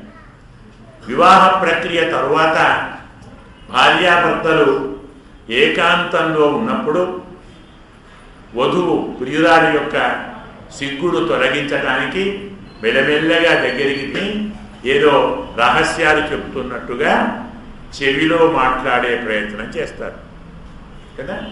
మరి తరువాత తాకే పదార్థం చెవి కదా. మరి దానికి ఆభరణం ఉండదా? ఆ ప్రేమ కాస్త మరి కాస్త ముదిరితే ఈ కింది భాగం నుంచి శిరస్సు భాగం దాకా వెళుతాం. చెవి యొక్క పై భాగానికి ఆభరణం ఉండదా? మరి ఇంత చనువు ఏర్పడ్డ తరువాత ప్రేమ కాస్త ముదిరి కానపడితే తరువాత కలిగేది అరుకే కదా, ప్రణయ కలహం కదా. మరి ప్రియురాలు అడిగితే తరువాత ఏం పట్టుకోవాలండి? కాళ్ళే కదా, పాదాలు కావాలన్నారు. ఏమడిగారు? చేయి పట్టుకోవడం నుంచి కాలు పట్టుకునేదాకా ఉండవయ్యా అన్నారు. మర్యాదగా మాత్రం అన్ని ఆభరణాలు ఇంత గడుచు కలుగుతారు.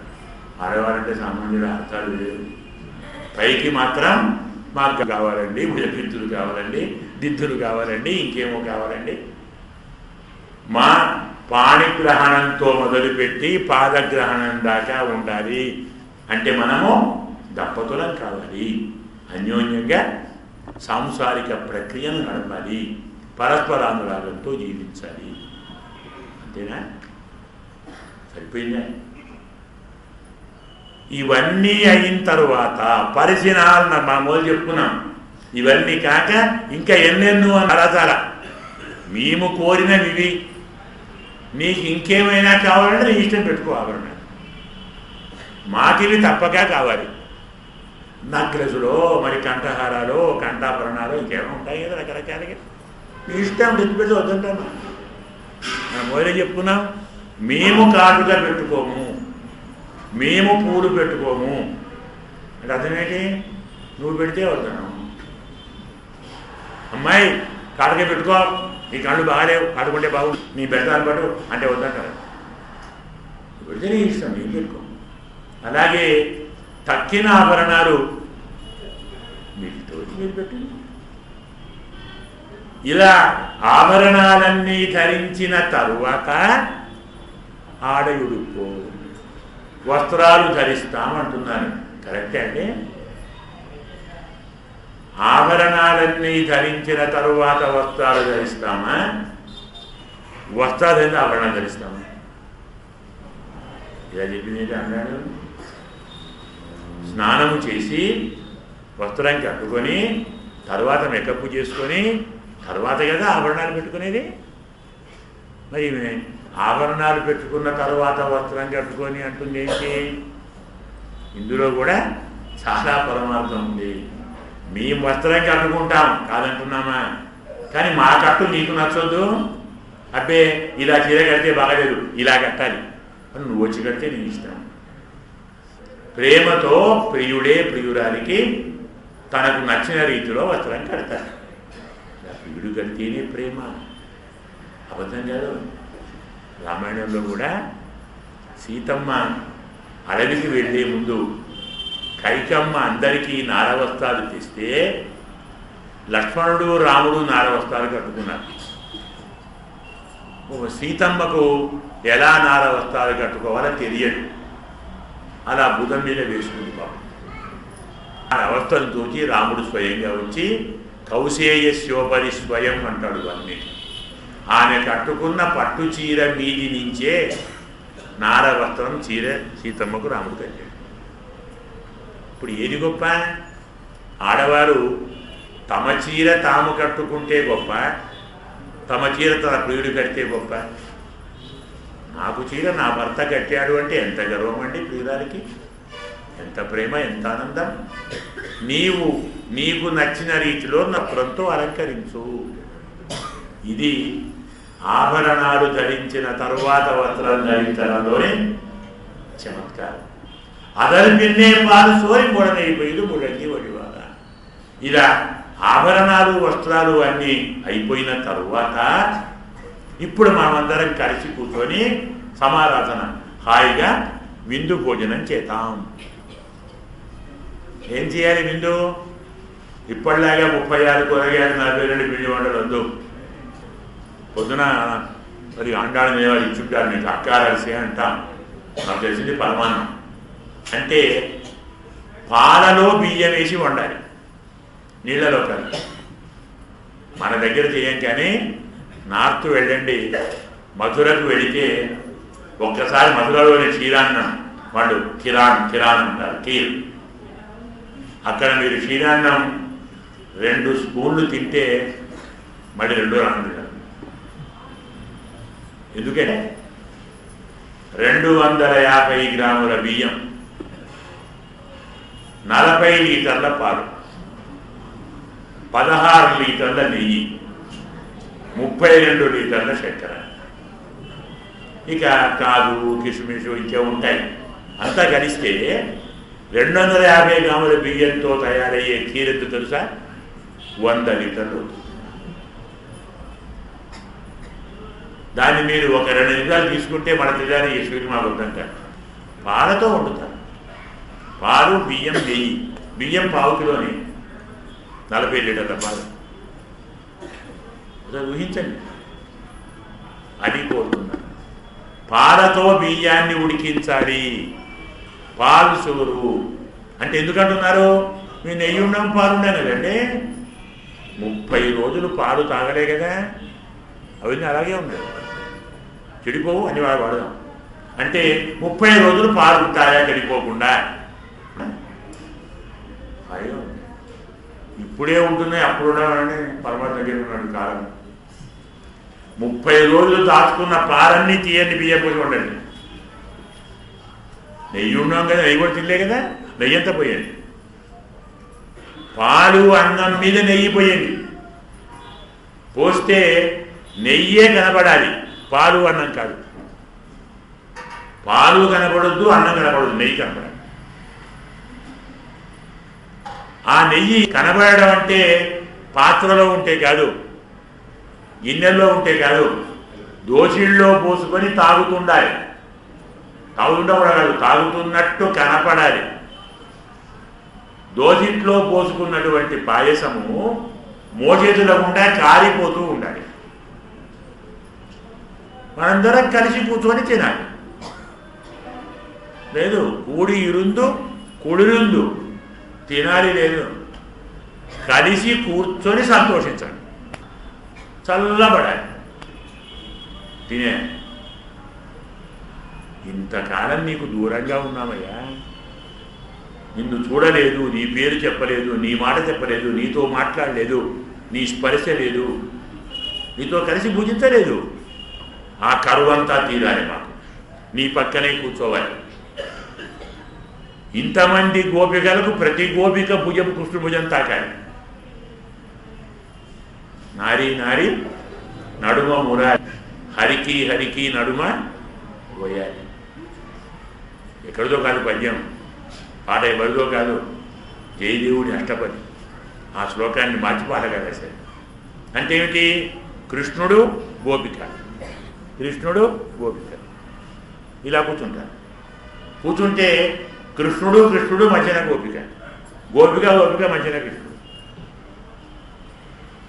ప్రతి గోపిక పక్కన కృష్ణుడు ఉంటాడు, ప్రతి గోపిక పక్కన గోపిక ఉంటాడు. ఇలా కూడి ఇరుందు కూడిరుందు, మేము కలిసి అనుభవిస్తాం. అంటే నీతో కలిసి అనుభవిస్తామయ్యా, నీవు కావాలి మాకు, నీతో కలిసి కూర్చోవడం కావాలి, నీ స్పర్శ కావాలి, నీ ప్రసాదం కావాలి, నీ సంతోషం కావాలి, నీ అనుగ్రహం కావాలి. తినటం మాకెందుకు? భాగవతోత్తములతో కలిసి కూర్చొని ఒక మెతుకు నోట్లేసుకున్నా చాలు. శ్రీమద్ భాగవతం అనేది భాగవతార్చనం భగవతయా విధేయ ఉత్తమం. శ్రీ విష్ణో అవమాననాత్ గురుతరం శ్రీ వైష్ణవోల్లంఘనం. భగవంతుణ్ణి ఆరాధించటం కంటే భగవంతుని భక్తుని ఆరాధించడం శ్రేష్టము. శ్రీమద్ భాగవతార్చనం భగవత పూజా విధేయుత్తమం. శ్రీ విష్ణో అవమాననాత్ గురుతరం శ్రీ వైష్ణవోల్లంఘనం. పరమాత్మను అవమానించడం కంటే పరమాత్మ భక్తులను అవమానించడం మహాపరాధం. తీర్థాత్ అచ్యుత పాదజాత్ గురుతరం తీర్థం తదీయాంతిజం. పరమాత్మ శ్రీపాద తీర్థం కంటే పరమాత్మ భక్తుల శ్రీపాద తీర్థం ఉత్తమము.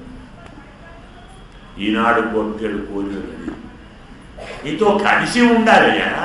మీరు తినటం కాదు, మేము త్రాగటము కాదు, మీతో కలిసి ఉండాలి. సంగ్రహంగా భావాన్ని చెప్పుకొని మరి రేపు ఎల్లుళ్ళు అయిపోవాలి కాబట్టి ఇంకా మనం వాయిదాలు పెట్టి బాకీ పెట్టడం కంటే వ్యంగ్యార్థాన్ని కూడా ఈనాడే చెప్పుకుంటే రేపటి పాఠం రేపే ఉంటుంది. ఎలా మనకి ఎల్లుండి రెండు చెప్పుకోక తప్పదు. ఇది వేరే మార్గం లేదు. ఇప్పుడు ఇందులో కూడారై వెల్లుం సీర్ గోవింద. వ్యంగ్యార్థం మనం చెప్పుకునేది ఆచార్యపరంగా చెప్పుకుంటున్నాం కదా. ఇలా ఆచార్యపరంగా చెప్పుకుంటున్నప్పుడు గురువుగారు కూడా కూడని వారిని గెలిచేవారే. గురువుగారిని ఎవరు కూడరు? గురువుగారంటే ఎవరికి పడదు? పడకపోవటం కాదు, తెలియదు. గురువును ఆశ్రయించాలి, మంత్రోపదేశాన్ని పొందాలి, మంత్రార్థాన్ని పొందాలి, పరమాత్మను ఉపాసించాలి, సంసారం ఉండేటువంటి బాధంతా తొలగించుకోవాలి అన్న సంగతి అందరికీ తెలుసు. సంసారంలో ఉన్నది బాధ అనుకుంటే తొలగించుకునేది. సంసారమే బాగుందనుకుంటే బాధ ఏంటి? కొన్ని రకాల రోగాలు ఎలా ఉంటాయంటే ఆరోగ్యం కంటే అవే బాగుంటాయి. ఇంటికంటే జైలు పదినం గుడి కాదు. అవునండి, వేళకు అన్నం పెడతారు, వేళకు టిఫిన్ పెడతారు, వేళకు పాలు పోస్తారు, కాఫీ పోస్తారు, పని చేయిస్తారు, డబ్బులు ఓడిస్తారు. ఇవన్నీ ఇంట్లో ఎక్కడి అంగా వైకుంఠంలో కంటే ఇక్కడే బాగుందని మనం ఉన్నాం కదా. ఈ సంసారం మీది మోజుతో గురువును చేరం. గురువు గారు ఏం చేస్తారు? మీరు చాలా ప్రమాదంలో ఉన్నారా, సర్పాసికతమాన మండూకై వాస్తే భవాన్ అంటాడు మనకు పద్మపురాణంలో వాక్యం. ఇదే అచ్చిరాదిలో సర్పాసికతమాన మండూకం బోలే తమిళ వాక్యం. పాము నోట్లో పడిన కప్పవలే. పాము నోట్లో ఉన్న కాదు, పాము నోట్లో పడిన కప్పవలే.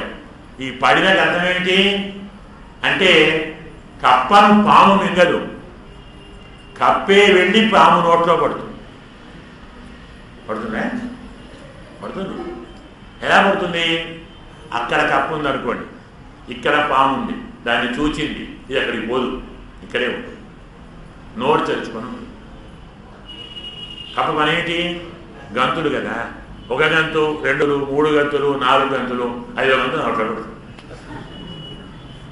అదే వచ్చి పడుతుంటే సేవ నాకెందుకు? పడ్డ తరువాత కూడా పాము నోరు ముయ్యదు, వెళ్ళిపోతే పోని. కానీ కప్పేమనుకుంటుంది?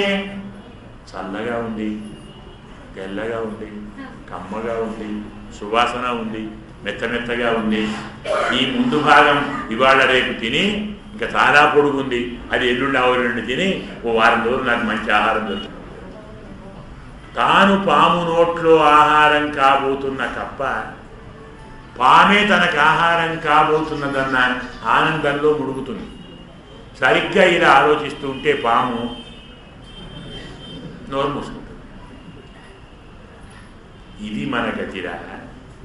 నీవు సంసారం అనే సర్పం నోట్లో ఉన్నావురా, దానికి ఆహారం కాబోతూ ఉన్నావురా. అందులో ఉన్న భోగాలు అనుభవిస్తావా? ఇలా అనుభవిస్తున్నట్టు ఉన్నప్పుడు ఎప్పుడూ అది నిన్ను మింగేస్తుందిరా. ఇంత బాగా గురువుగారు వాస్తవాన్ని మనకు అర్థమయ్యే రీతిలో బోధిస్తే మనం గురువుగారిని ఆశ్రయించమా? తెలుసుకోవలసినది ఎంత ఉందో చెప్పితే గురువును చేరుకుంటారు. గురువుగారంటే పడని వారు గురువుగారిని చేరుకుంటారు. గురువుగారంటే ప్రేమించేవారు గురువుగారిని చేరుకుంటారు. నాకు ప్రేమ లేదు అనే తటస్థులు కూడా 10 మందితో కలిసి గురువుగారిని చేరుకుంటారు. కాబట్టి గురువుగారు కూడా కూడారై వెల్లుం సీరు గోవింద. మనం కూడా ఉందన్నై పాడి పరైకొండు యాంపెరు సమ్మానం. మనం కూడా గురువుగారి నామాన్ని మంత్రాన్ని సంకీర్తన చేస్తే మనం సమ్మానం వచ్చేస్తుంది. పరమాత్మ నామము కంటే గొప్పది గురువుగారి నామము. ఎలాగో భగవంతుని మంత్రం అష్టాక్షరి, గురువుగారి మంత్రం సప్తాక్షరి. ఏడే అస్మద్ గురుభ్యో నమః ఎన్నక్షరం? ఏడే. మరి స్వామిది అష్టాక్షరి, అక్షరం తక్కువదండి, సులభం. అందుకే అస్మద్ గురుభ్యో నమః అనేటువంటి ఒక్క నామ సంకీర్తనం మనం చేయడం మొదలు పెడితే అన్ని పాపడుతుంది. మనకు గొప్ప కీర్తి కూడా లభిస్తుంది. ఏటా కీర్తి? భాగవత పాదలేడు నీ పాద కమల సేవయు నీ పాదర్చకుల తోడి నెయ్యము నితాంతాపార పురదయును తాపసమందాల మాకు దయచేయలవే. ఆరాకారుని కోరిక ఉంది కదా. అదే రీతిలో ఆచార్య నామాన్ని కీర్తిస్తే అస్మద్గురుభ్యో నమః అని మనం స్వామిని ప్రార్థిస్తే గురువుగారిని, మనకు కూడా గురువుగారు గొప్ప సన్మానం చేస్తారు. సన్మానం గురువుగారు చేస్తారా? అవునండి. ఇవన్నీ గురువుగారు పెడతారు. చేతులకు గాజులు పెడతారు గురువుగారు గాజులు పెడతారు. అంటే పంచ సంస్కారాలు చేస్తారు. సమాశ్రయణం అంటారు. సమాశ్రయణం చేయటానికి గురువుగారు మొదలు చేతికి కంకణం కడతారు కదా, భుజములకు శంఖ చక్రములు ముద్రిస్తారు, చెవికి 8 దిద్దులుంటాయి. అంటే అష్టాక్షరీ మంత్రాన్ని ఉపదేశిస్తారు. దాని తర్వాత చెవి పువ్వు పైన 2 ఉంటాయి, ద్వయమంత్రాన్ని ఉపదేశిస్తారు. దాని తర్వాత పాడగమే పాదాభరణం అంటే 4 పాదములతో ఉన్న మంత్రం. ఏంటిది? చరమ మంత్రం. సర్వధర్మాన్ పరిత్యజ్య మామేకం శరణం వ్రజ అహం త్వా సర్వపాప్యానాం మోక్షయిష్యామి. ఇది చరమ మంత్రం. అలాగే సహృదేవ ప్రపన్నాయ తవాస్మీతి యాచతే అభయం దద్రామి అదోషం. ఇవన్నీ 4 పాదాలతో ఉంటాయి కాబట్టి పాదాలతో ఉండే ఆభరణం, పాదాలకు ఆభరణం చరమ మంత్రం. దాన్ని ప్రసాదిస్తారు. అంటే చేతికి కంకణం కడతారు, శంఖ చక్రాలను ముద్రిస్తారు, అక్షరీ మంత్రోపదేశము చేస్తారు, ద్వయమంత్రమును ఉపదేశం చేస్తారు, చరమోపదేశము చేస్తారు. దాని ద్వారా ఏం కావాలి? వస్త్రం కావాలి. వస్త్రం అంటే ఏమిటి? మన ఆకారాన్ని కాపాడేది వస్త్రం. శరీరమును రక్షించేది, శరీరమును కప్పేది. శరీరంలో ఉన్నటువంటి వికారాలు ఆకారాలు అందరికీ కనపడకుండా దాచిపెట్టేదాన్ని వస్త్రం అంటాం. మనకు ఒక 6 ఆకారాలు ఉన్నాయి. ఆకారత్రయం కాదు, ఆకారత్రయం అనే మాట సామాన్యం.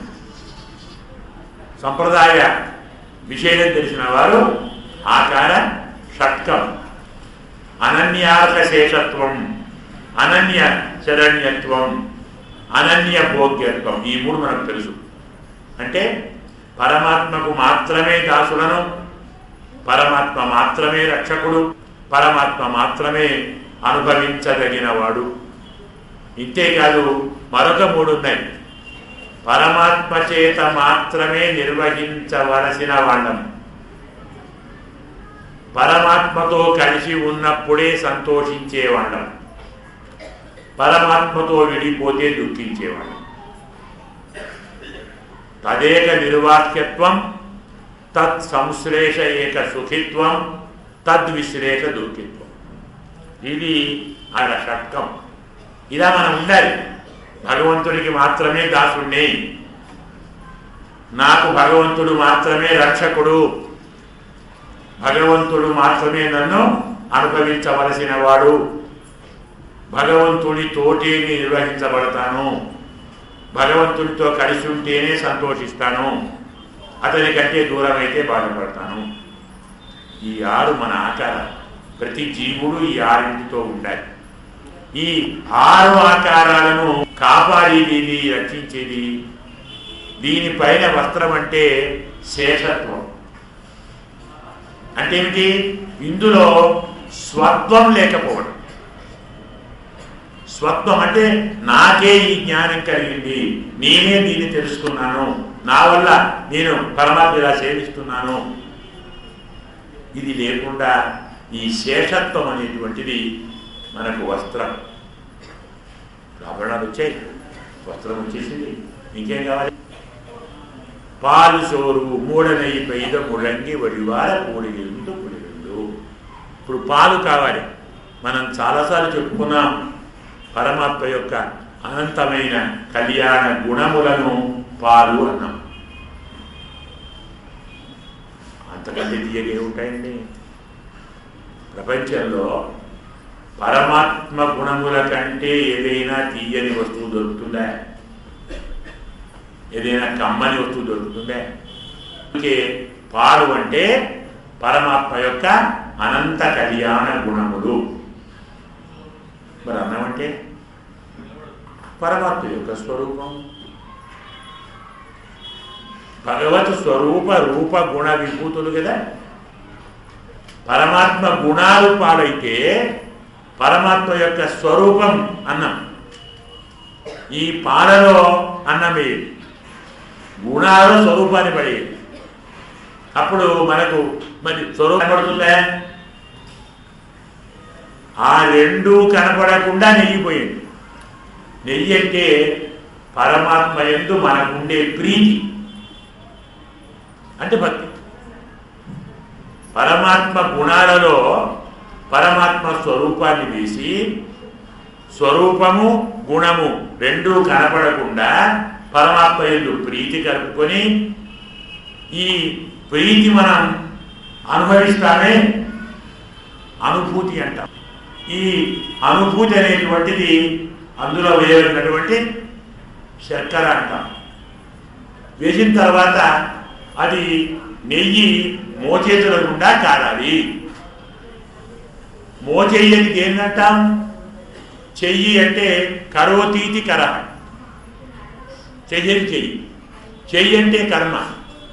కర్మ కంటే ముందుండేది జ్ఞానం, జ్ఞానం కంటే ముందుండేది వైరాగ్యం. ఈ చెయ్యి కర్మ, ముంజేయి జ్ఞానం, మోచేయి వైరాగ్యం. మోచేతుల గుండా కారాలి. పరమాత్మ యందు మనకున్నటువంటి ప్రీతి వైరాగ్యము ద్వారా బయటికి వెళ్ళాలి. అంటే ఏమిటి? భగవంతుని యందు ప్రీతితో భగవంతుని స్వరూప రూప గుణ విభూతులను అనుభవిస్తున్నప్పుడు ప్రపంచము యందు ప్రాపంచిక విషయముల యందు పరిపూర్ణమైన వైరాగ్యం కనబడుతుంది. చూచే వారికి వైరాగ్యం కనపడుతుంది. ఈ వైరాగ్యంలో, సంసారములోని వైరాగ్యంలో పరమాత్మ యందు ఉండేటువంటి ప్రీతి కనపడుతుంది. ఆ ప్రీతి లోపల దాగి ఉన్నది పరమాత్మ స్వరూపం. అది పరమాత్మ గుణాలలో ఉంది. భగవంతుని గుణాలలో దాగి ఉన్న భగవంతుని స్వరూపాన్ని కప్పిపుచ్చినటువంటి పరమాత్మ యందు ఉన్నటువంటి ప్రీతి సంసారములోని వైరాగ్యంలో అది కనబడాలి. భగవంతుని యందున్న ప్రీతి సంసారము యందు వైరాగ్యంలో కనపడాలి. అంటే ప్రపంచాన్ని మనం అసహ్యించుకోవద్దు, సంసారాన్ని నిందించవద్దు, సంసారాన్ని తృణీకరించవద్దు, సంసారాన్ని దూరంగా తరిమివేయవద్దు. ఈ సంసారంలో భగవంతుని ప్రీతిని చూడాలి. విశ్వం విష్ణువు, ప్రపంచమంతా ఎవరు? పరమాత్మే. ప్రపంచాన్ని పరమాత్మగా ఉన్నప్పుడు, ప్రపంచంలోని ప్రతి విషయము పరమాత్మ విషయమే అయినప్పుడు మనకు పరమాత్మే కనపడతాడు, ప్రపంచం కనపడదు. ప్రపంచంలోని ఏ వస్తువు మనకు భోగ్యం కాదు, ఏ విషయము ఆనందకరం కాదు, ఏ భావన సంతోషాన్ని ఇవ్వదు, ఏ అనుభూతి మళ్ళీ కావాలని ఆశను కలిగించదు. ప్రతి భావన, ప్రతి సంతోషం, ప్రతి సంతృప్తి, ప్రతి అనుభూతి, ప్రతి ఆచరణ, ప్రతి కదలిక, ప్రతి స్పందన పరమాత్మే. ఆయనే, ఆయన నామం, ఆయన స్వరూపం, ఆయన యందు ప్రీతి, ఆయన మీద భక్తి, దాని యొక్క అనుభూతి ప్రపంచమంతా నిండి ఉంటుంది. ఇంత చెప్తే ఏం చెప్పారన్నమాట? విశ్వం విష్ణువు, సకల ప్రపంచం పరమాత్మమయము. ప్రపంచంలో పరమాత్మను చూడండి, పరమాత్మలో ప్రపంచాన్ని చూడండి. ప్రపంచాన్ని పరమాత్మలో చూస్తున్నప్పుడు పరమాత్మ కనపడాలి, కానీ ప్రపంచం కనపడకూడదు. అంటే ప్రపంచంలోని వైరాగ్యం, ప్రపంచం మీది వైరాగ్యం వైరాగ్యముగా కాక పరమాత్మ యందు ప్రీతి కనపడాలి. చీ నీకు బుద్ధి లేదా అన్నవాడు మూర్ఖుడు. స్వామి పరమాత్మ కైంకర్యం చేస్తున్నావా? లేదా లేదా? ఏమవుతామండి? అదే మాట కదా. పరమాత్మ కైంకర్యం చేయడం లేదా?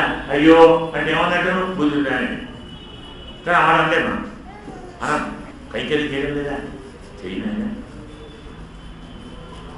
పరమాత్మ యందున్న ప్రీతిని ప్రపంచము యందు వైరాగ్యంగా మార్చుకుంటే ప్రపంచం యందు ఉండేటువంటి ప్రీతి పరమాత్మకు వెళుతుంది.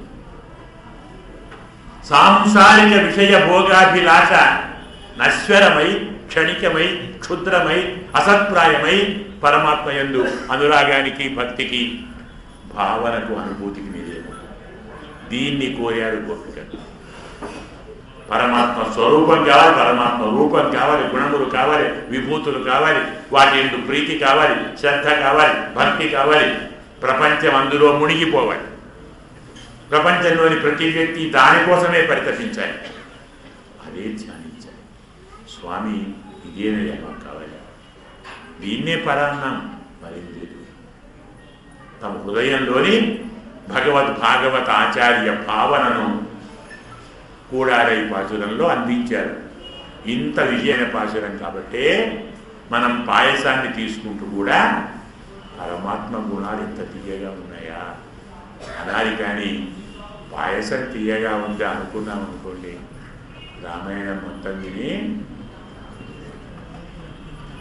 హీరో రాముడా రావణాసుడు అన్నట్టు. అందుకోసం ఏది అనుభవించినా దానిలోని మాధుర్యం పరమాత్మ గుణాలే. ఇది కూడా మనకు ముక్త కలిగినటువంటి భావం. మీకు మొత్తం చెప్పుకున్న వాళ్ళనయ్యా, రేపు బాకీ ఏం లేదు, చెప్పాలి చెప్పుకున్నాం, అనుగ్రహం చేద్దాం. కూడారై వెల్లుసి గోవింద ముందన్నై పాడి పరైకొండు యాంపెరు చెమ్మానం నాడుపుగడు పరిసినాల్ నన్నాగా చూడగమే తోడువడియే తోడే చెవిప్పూవే పాడగమే ఎన్నెన్నుం పల్గలను యామణివోం ఆడయుడుకోం పదల్పిల్లే పాల్సోరు మూడనై పెய்து முழங்கி வழிவார கூடியிருந்து குடிருந்தே லோரெம்பாவாய் ஆண்டாள் திவ்ய திருவடிகளே சரணம். ஸ்வஸ்தி பிரஜாப்ய பரிபாலயந்தாம் న్యాయేన మార్గేణ మహీం మహీషాః గోబ్రాహ్మణేభ్యః శుభమస్తు నిత్యం. లోకాః సమస్తాః సుఖినో భవంతు. అస్మద్గురుభ్యో నమః. జై శ్రీమన్నారాయణ. ప్రోచ్చిష్టమాలికాబంధగంధ బంధుర జిష్ణవే విష్ణుచిత్తతనూజాయై గోదాయై నిత్యమంగళం మాదృశా కించన త్రాణబద్ధ కంకణపాణయే విష్ణుచిత్తతనూజాయై గోదాయై నిత్యమంగళం శ్రీమత్యై విష్ణుచిత్తార్యమనోనంద